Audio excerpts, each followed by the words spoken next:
एक बार दारुक नाम का असुर ब्रह्मा जी को प्रसन्न करता है और उनके द्वारा दिए गए वरदान से वह देवों और ब्राह्मणों को प्रलय की अग्नि के समान दुख देने लगा। उसने सभी धार्मिक अनुष्ठान बंद करा दिए और स्वर्गलोक में अपना राज्य स्थापित कर लिया। सभी देवता ब्रह्मा विष्णु के धाम पहुँचे और ब्रह्मा जी ने बताया यह दुष्ट केवल स्त्री के द्वारा मारा जाएगा। तब ब्रह्मा विष्णु सहित सभी देव स्त्री के रूप धर दुष्ट दारुक से लड़ने लगे, परंतु वह दैत्य बहुत बलशाली था। उसने सभी को परास्त करके भगा दिया। ब्रह्मा विष्णु समेत सभी देव भगवान शिव के धाम कैलाश पर्वत पहुँचे तथा उन्हें दैत्य दारुक के विषय में बताया। भगवान शिव ने उनकी बात सुन माँ पार्वती की ओर देखा और कहा, कल्याणी जगत हित के लिए दुष्ट दारुक के वध के लिए मैं तुम्हें प्रार्थना करता हूँ।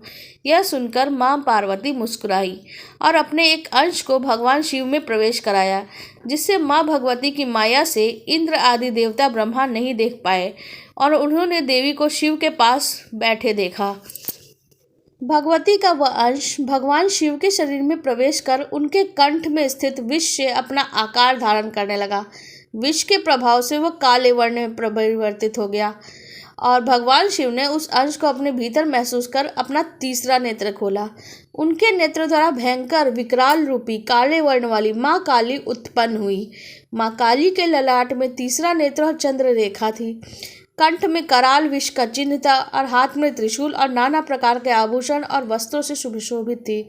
माँ काली के भयंकर और विशाल रूप को देख देवता और सिद्ध लोग भागने लगे। काली का केवल हुंकार मात्र से दारुक समेत सभी असुर सेना जलकर भस्म हो गई। माँ के क्रोध की ज्वाला से संपूर्ण लोक जलने लगा। उनके क्रोध से संसार को जलते देख भगवान शिव ने एक बालक का रूप धारण कर लिया। शिव शमशान में पहुंचे और वहां लेट के रोने लगे। वहां माँ काली ने शिव रूपी उस छोटे बालक को देखा तो उसके रूप में मोहित हो गई। वात्सल्य भाव से उस शिव को हृदय से लगा लिया और अपने स्तरों से दूध पिलाने लगी।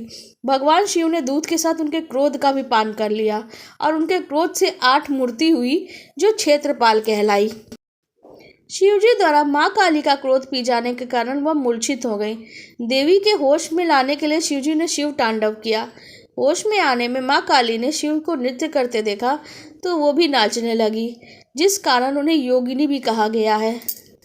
तो माँ काली के उत्पन्न होने की ये कहानी आपको कैसी लगी मुझे कमेंट सेक्शन में ज़रूर बताइए और मेरे चैनल को लाइक और सब्सक्राइब करके ऐसी ही नई नई जानकारी और कहानी को सुनते और पढ़ते रहिए।